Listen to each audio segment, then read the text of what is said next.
최근에 흥미롭게 읽은 책이 하나 있습니다. 팩트 플리스라고 하는 책인데요.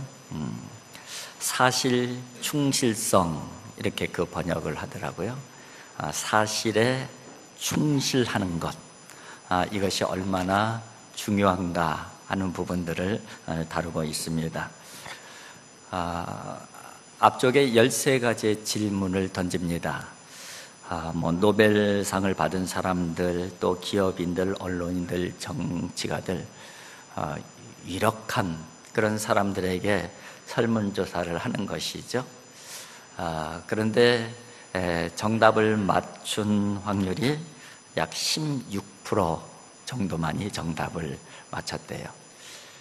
그런데 침팬지에게 무작위로 찍으라고 하니까 33% 나왔다고 합니다. 그러니까 침팬지보다도 내노라 하는 그 세계적인 엘리트들이 더 오답을 많이 낸 것이죠.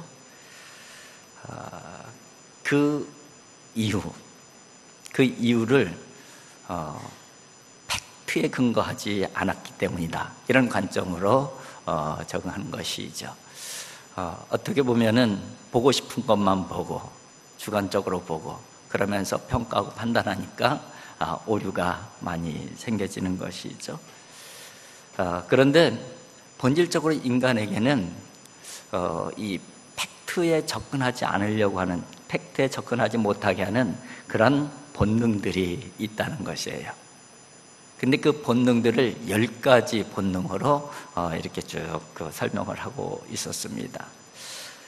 그 중에서 하나가, 첫 번째 나오는 게 이 간극 본능이에요. 간극 본능. 이 간극 본능은 사람은 양극단만을 보려고 하는 본능이 있다는 것이죠. 예를 들면은 세상에 가난한 사람도 있고 부자도 있잖아요. 그리고 뭐 좀 덜 가난한 사람도 있고 덜 부자인 사람도 있고. 근데 우리들은 가난한 사람과 부자만을 보고선 판단하고 결정한다는 것이죠. 그래서 생겨나는 오류들이 굉장히 많다는 것이에요. 실제적으로 어떤 얘기를 하냐면은 세계 인구 70억으로 봤을 때에 이 부의 상태를 4단계로 나눠야 된다는 것이죠. 근데 우리는 보통 부자와 가난한 사람 이렇게 보통 얘기를 하는데 한 4단계 정도는 나눠야 된다는 거예요. 말씀을 드린 것처럼 가난한 사람, 그리고 좀 덜 가난한 사람, 그리고 부자, 좀 덜 부자, 이렇게 이제 나눠야 되는데, 그런데 그런 그 데이터에 의해서 얘기하기를 가난한 사람은 한 10억 정도 된다고 그래요. 그리고 부자에 해당되는 사람도 한 10억 정도 된다고 그래요. 그런데 이 가운데 있는 중간 계층은 약 50억 정도 된다고 그래요. 그런데 양쪽 10억만 보고선 모든 것들을 판단하고 결정하기 때문에 많은 오류들이 발생을 한다는 것이죠. 그래서 예를 하나 드는데 브라질의 예를 들어요. 브라질에는 이 소득의 41%를, 전체 소득의, 브라질 국민 전체 소득의 41%를 10%의 사람들이 소유하고 있대요. 그러면은 이게 문제가 심각하잖아요. 10%의 사람들이 너무 많이 갖고 있는 거니까. 그러니까 그것만을 보게 되면은 크게 잘못된 것이고 당혹스럽고 너무하다, 참 미래가 어둡다, 그렇게 판단할 수밖에 없다는 것이죠. 그리고 실제고. 그런데 또 하나의 데이터를 봐야 된다는 것이죠. 그런데 또 하나의 데이터는 뭐냐면은 1989년부터 2005년까지의 추이, 그러니까 이 소득에 대한 그 추이를 보게 되면은 1989년도에는 이 10%의 사람들이 전체 부의 50%를 가지고 있었대요. 근데 그 몇 년 동안의 그 데이터를 보니까는 그 그게 점점 줄어들어서 2015년도에는 41%까지 떨어진 거라는 것이죠. 그리고 그런 추세로 가게 되면은 점점 더 떨어질 거라는 것이죠. 그러면은 부분적인 부분만 10%의 사람이 41%의 부를 가지고 있다, 이 사실만 가지고 보면은 너무하다, 암담하다, 미래가 없네, 이렇게 생각할 수밖에 없지만은 그 추이를 보게 되면은 그럼에도 불구하고 문제가 있기는 있지만은, 문제가 심각하기는 하지만은 점점 더 좋아지는 추세가 있다는 거예요. 그것을 보게 되면은 그래도 좀 노력하면은 희망이 있네, 이런 답이 나올 수가 있다는 것이죠. 그런데 우리는 이 전체적인 흐름을 볼 수 있는 추이를 보려고 하지 않고 그냥 한 부분 또는 한 극단만을 보려고 하는 그런 본능이 우리들에게 있기 때문에 그 본능이 작동해서 내가 볼 때는 정확하게 본 것 같은데 판단 오류가 생긴다는 것이죠. 실제는 실제인데 판단 오류가 생기는 거예요. 그렇게 세상에 많은 문제들이 생겨진다고 이야기를 하고 있는 것이죠. 그러니까 판단 오류를 피하려고 하면은 전체를 통해서 부분을 봐야 되는 것이죠. 이제 흐름을 통해서 하나를 봐야 되는 것이죠. 성경도 동일합니다. 성경도 전체를 통해서 한 부분을 봐야지 정확하게 하나님께서 무슨 말씀을 하시는지, 하나님의 뜻이 무엇인지를 보다 정확하게 알 수 있는데, 전체를 보지 않냐고 한 부분만을 가지고 이게 진짜야, 이게 하나님의 말씀이잖아, 이렇게 우겨대기 시작하게 되면은 하나님의 뜻하고는 전혀 상관없는, 하나님의 말씀이지만은 하나님의 뜻하고는 전혀 상관없는 쪽으로 오판할 수가 있다는 것이에요. 잘못된 신앙이 되어질 수가 있다는 것이죠. 그래서 성경을 볼 때도 성경 전체를 봐야 되는 거예요. 그런데 성경 전체를 보게 되면은 보이는 분이 계셔요. 누가 보이시죠? 예수 그리스도가 보이셔요. 천지 창조의 이 창세기 보게 되면은 인간의 범죄와 그리고 그 범죄의 그 요인인 사탄, 뱀의 머리를 밟게 되는 사람의 후손이 나오잖아요. 그 사람의 후손이 누구를 예언한 거예요? 예수 그리스도를 예언한 거예요. 그러니까 창세기부터 예수 그리스도가 예언되죠. 그리고 구약 성경에는 그 예수 그리스도가 이 땅에 탄생할 것이라고 하는, 구원자로 탄생하실 것이라고 하는 그 메시지가 계속해서 담겨져 있는 것이죠. 그리고 신약 성경에 넘어오면서 그 예언의 말씀이 성취가 되죠.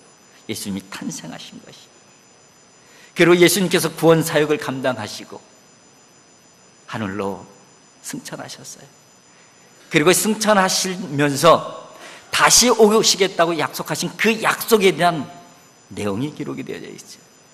그것이 바로 성경 마지막 부분인 요한계시록에 기록이 되어져 있는 거예요. 내가 속히 오리라. 속히 오리라. 누구에 대한 말씀이에요? 예수님에 대한 말씀이었어요. 그러니까 성경 전체는 예수님에 대한 말씀이에요. 그래서 예수님의 관점으로 성경을 봐야 된다는 것이죠. 예수님의 관점으로 내 신앙과 내 믿음을 점검해야지 제대로 판단하고 제대로 점검이 되어질 수가 있는 것입니다. 그런데 요한계시록 하나만 보더라도 동일합니다. 요한계시록 전체 1장부터 22장까지 우리가 지금까지 살펴봤잖아요. 1장에 누가 나오셔요? 예수 그리스도 나오시잖아요. 7 촛대를 거니시는 인자 같은 이 예수님이시잖아요. 영광스러운 예수님의 모습, 그분이 7 교회에게 말씀하신 말씀, 그것이 바로 2장과 3장 7교회 보내는 편지의 내용이죠. 예수 그리스도부터 시작되는 거예요. 그리고 어린 양에 대한 부분이 나오고, 그 어린 양은 바로 재앙의 역사 속에서도 바로 성도들과 함께 해주시는 그 어린 양으로 담겨져 있는 거예요. 그리고 요한계시록의 에필로그 마지막 부분도 예수 그리스도에 대한 말씀이에요. 예수 그리스도께서 당신을 소개하는 내용이 오늘 담겨져 있고, 예수 그리스도께서 말씀하시기를 내가 속히 오리라. 그 예수 그리스도의 말씀에 대해서 초대교회 성도들은 아멘, 주에서 오시옵소서, 마라나타로 신앙 고백하는 내용이 바로 성경의 마지막 부분인 거예요. 요한계시록의 마지막 부분인 것이. 요한계시록도 보게 되면은, 전체를 통해서 보게 되면 누가 보이는 거예요? 예수님이 보시는 거예요. 예수. 그래서 이 요한계시록도 예수님의 관점으로, 예수님을 통해서 봐야지만이 정확하게 요한계시록을 통해서 우리에게 하나님께서 어떤 말씀을 하시는지를 알 수가 있는 것이죠. 지금까지 제가 설교한 요한계시록 설교하는 설교는 그런 관점으로 말씀을 드린 거예요.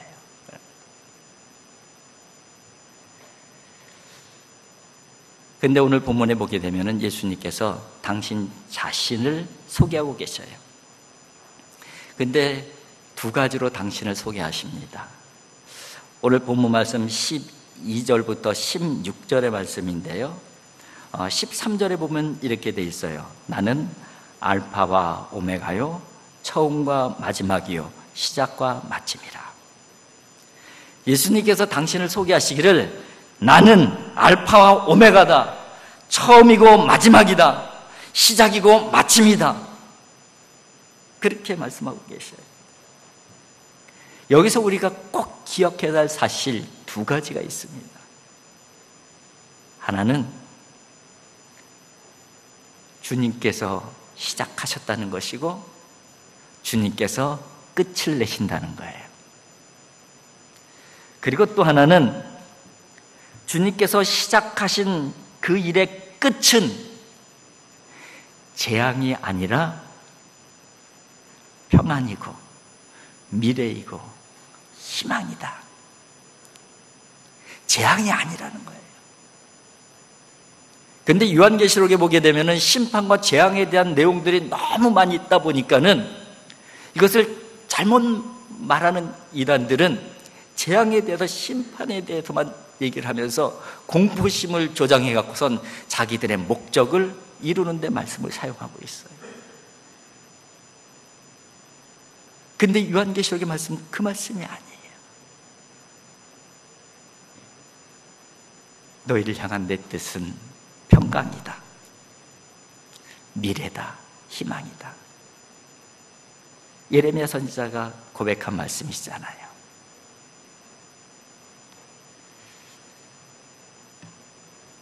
여러분, 오늘 요한계시록을 통해서 하나님께서 우리에게 말씀하십니다. 내가 구원을 시작했으니까 내가 그 구원을 완성해 줄게.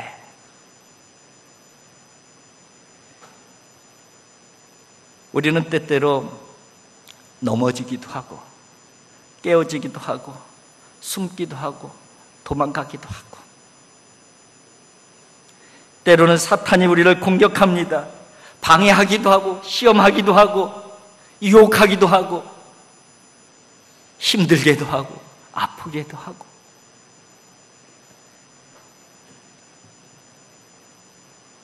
그러나 주님께서는 그럼에도 불구하고 우리를 지키시겠다는 거예요. 끝까지 포기하지 않으시겠다는 거예요. 내가 시작했으니까 내가 끝을 맺을 것이다.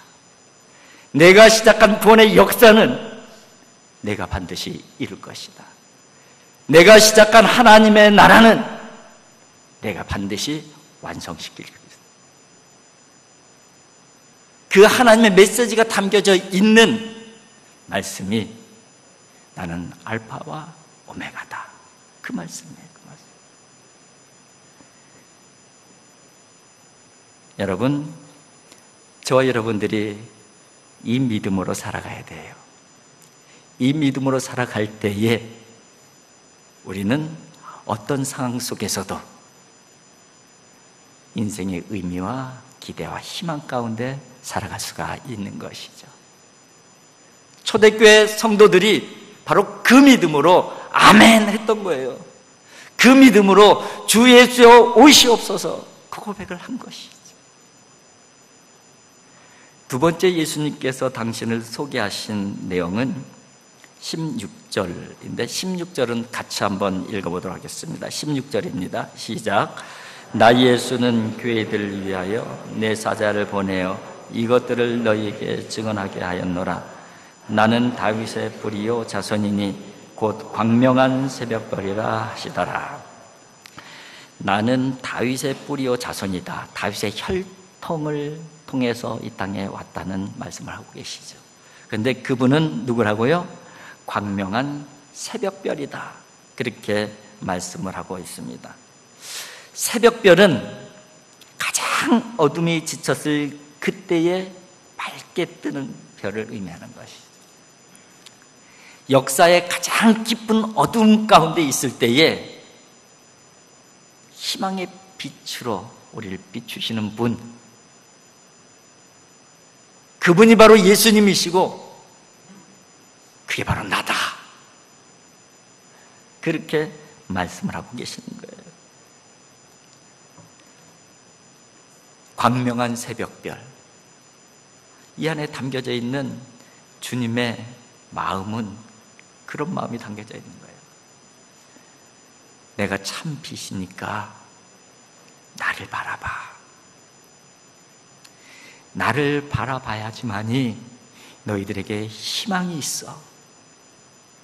다른 것을 봐서는 안 돼. 나만 바라봐. 그 메시지가 담겨져 있는 거예요.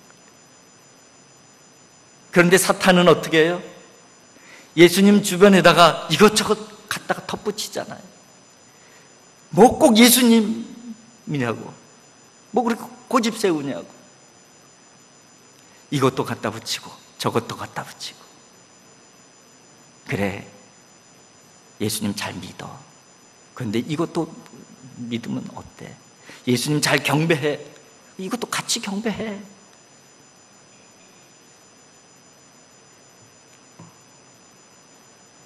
사실은 세상을 우리는 포스트 모더니즘이라는 용어로 설명을 합니다.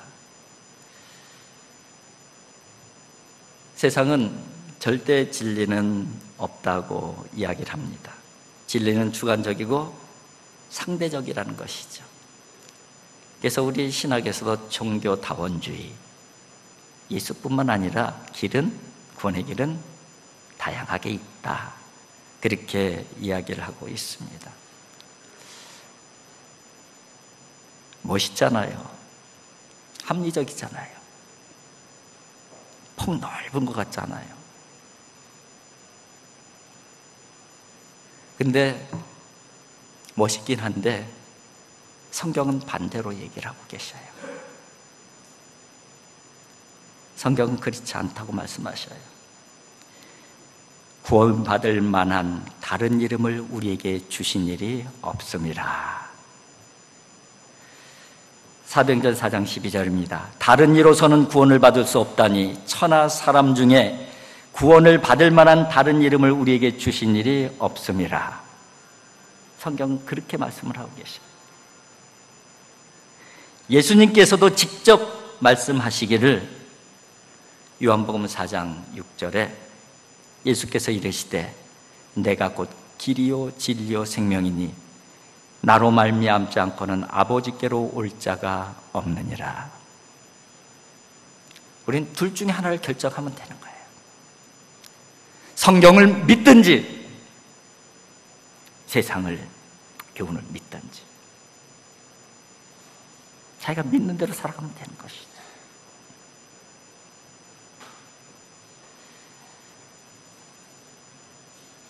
초대교회 성도들은 바로 예수님께만 희망이 있다는 것을 믿었어요. 예수님께서 나는 광명한 새벽별이라 그렇게 말씀하셨기 때문에, 그렇게 말씀하실 때에 그래서 아멘 그렇게 한 거예요. 내가 속히 올 거야 그렇게 말씀하실 때에 어서 오시옵소서 마라나타, 큰 믿음으로 살아갔던 것이죠. 초대교회 성도들이 다시 오실 예수님, 그분만을 바라보고 살았다고 해서 삶의 현실을 하찮게 여기거나 대충 살아간 사람들이 아니에요. 아멘 주 예수여 오시옵소서, 이 마라나타 신앙으로 살아간 초대교회 성도들의 모습을 아주 단적으로 잘 표현해주고 있는 한 문서가 있는데, 디오그네투스에게 보내진 편지라는 한 장의 편지예요. 폴리갑 장로님이 보낸 편지로 알려져 있습니다. 한번 들어보세요. 뭐라고 편지를 하고 있는지. 디오그네투스께, 그리스도인은 나라나 언어나 의복 때문에 다른 사람들과 구별되는 게 아닙니다. 그들은 그들만의 도시에 사는 것도 아니고 이상한 언어를 쓰는 것도 아니며 특별한 삶을 사는 것도 아닙니다. 그들은 그리스나 다른 이방 도시들에 흩어져 살고 그 도시의 관습에 따라 옷을 입고 그 도시의 음식을 먹으며 살아갑니다. 그들은 자기 조국에 살면서도 마치 나그네와 같습니다.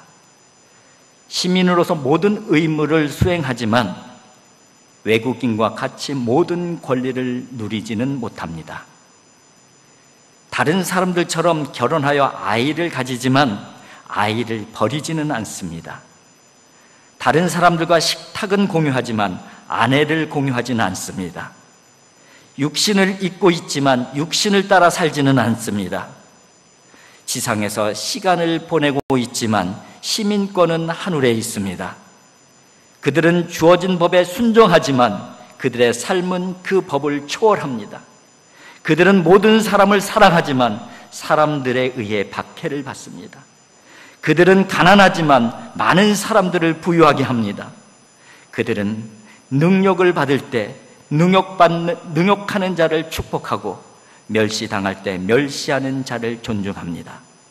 그들은 착한 일을 하는데도 죄인들처럼 벌을 받고 벌을 받을 때는 생명을 얻는 것 같이 기뻐합니다.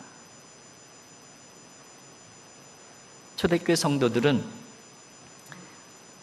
오실 예수님을 바라보고 살았지만은 절대 오늘의 삶을 가볍게 여기지도 않고 무책임한 모습으로 살아가지도 않았다는 거예요. 초대교회 성도들은 다시 오실 예수님만 바라보고 살았지만은 능력을 당하거나 멸시를 당해도 도리어 축복하며 존중하는 삶을 포기하지 않았다는 거예요. 초대교회 성도들은 예수 그리스도 그분만을 바라보면서 어떠한 상황 속에서도 의연하게 하나님 나라의 백성으로 살아갔다는 것입니다. 이것이 바로 아멘 주 예수 오시옵소서, 이 믿음의 고백을 한 성도들의 삶의 내용인 것이죠. 여러분, 아멘 주 예수 오시옵소서, 이 믿음의 고백이 저와 여러분들의 고백이 되어질 수 있기를 주님의 이름으로 축복을 드립니다.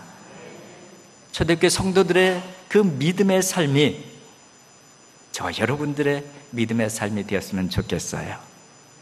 그래서 우리를 통해서 주님께서 하나님 나라의 역사를 만들어 가시는 그런 놀라운 하나님 나라의 역사의 주역들이 되어질 수 있기를 주님의 이름으로 축복을 드립니다. 기도하겠습니다. 사랑의 아버지 하나님, 감사합니다. 아버지 하나님, 오실 주님, 그분만 바라보고 살아가는 믿음의 사람들이지만 오늘의 삶의 자리 가운데에서 최선을 다해서 살아가는 초대교회 성도들의 모습을 저희들에게 보여주셨습니다. 능력을 당하면서 멸시를 당하면서도 축복하고 존중하기를 포기하지 아니하는 초대교회 성도들의 모습을 저희들에게 보여주셨습니다. 아버지 하나님, 그 믿음의 삶이 저희들의 삶이 되게 하여 주시옵소서. 초대교회 성도들의 아멘 주 예수여 오시옵소서, 이 믿음의 고백이 저희들의 믿음의 고백이 되게 하여 주시옵소서. 예수님의 거룩하신 이름으로 기도하옵나이다. 아멘.